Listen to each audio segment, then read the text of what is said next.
இனிய வணக்கம் நண்பர்களே. நான் உங்கள் ஆர்ஜே நித்யா. இன்று நம்ம பார்க்கக்கூடிய பதிவு கொல்கத்தாவில் மருத்துவ சகோதரிக்கு நிகழ்ந்த கோர சம்பவம் பற்றிய தொகுப்பு தான் இந்த பதிவில் நம்ம பார்க்க போகிறோம்.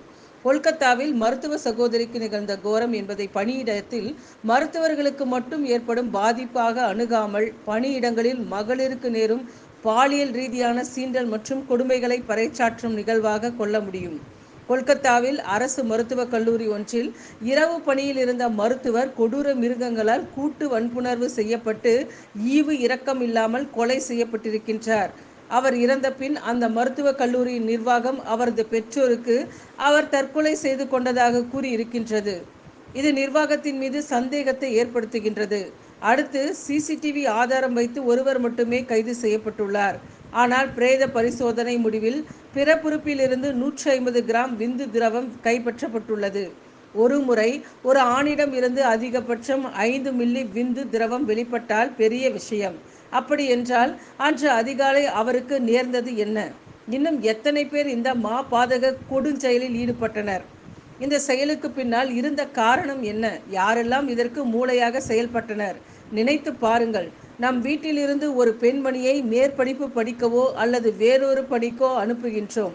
இரவு தொலைபேசியில் நன்றாக பேசிவிட்டு பணியில் ஈடுபட்டவர் அடுத்த நாள் இப்படி கூட்டு வன்புறவு செய்யப்பட்டு கொலை செய்யப்பட்டிருந்தால் அந்த பெற்றோர் நிலையில் பொருத்தி பாருங்கள்.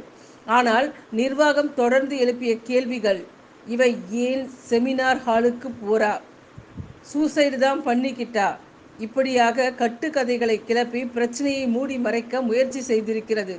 இன்னும் சொல்லப்போனால் நாடு முழுவதுமே பெண்கள் மீது நடத்தப்படும் பணியிடம் சார்ந்த அத்துமீறல்களுக்கு முறையான, நியாயமான, துரிதமான நடவடிக்கைகள் எடுக்கப்படுகின்றனவா என்பது பெரும் கேள்விக்குறியே. இந்த விஷயத்தில் கூட கொல்கத்தா உயர் நீதிமன்றம் இந்த வழக்கை எடுத்து சிபிஐக்கு மாற்றியிருக்கின்றது.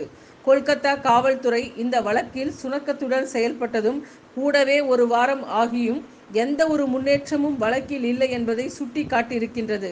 இந்த பிரச்சனையை வெறுமனே மருத்துவர்களின் பிரச்சனை என்றோ பெண்ணுடைய பிரச்சனை என்றோ அணுகாமல் பொதுமக்கள் அனைவரும் இது தங்கள் வீட்டு பெண் ஒருத்தியாக எழுதப்படும் குரலாக எண்ணி அறைகூவல் விடுக்க வேண்டும்.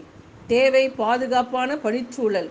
மருத்துவமனைகளில் பணிபுரியும் போது பிறர் உயிர்களை காப்பாற்ற மருத்துவர்கள் முயற்சி செய்ய வேண்டுமே அன்றி தங்கள் உயிரையே காப்பாற்றிக் கொள்ள இயலாத நிலை இருக்கக்கூடாது.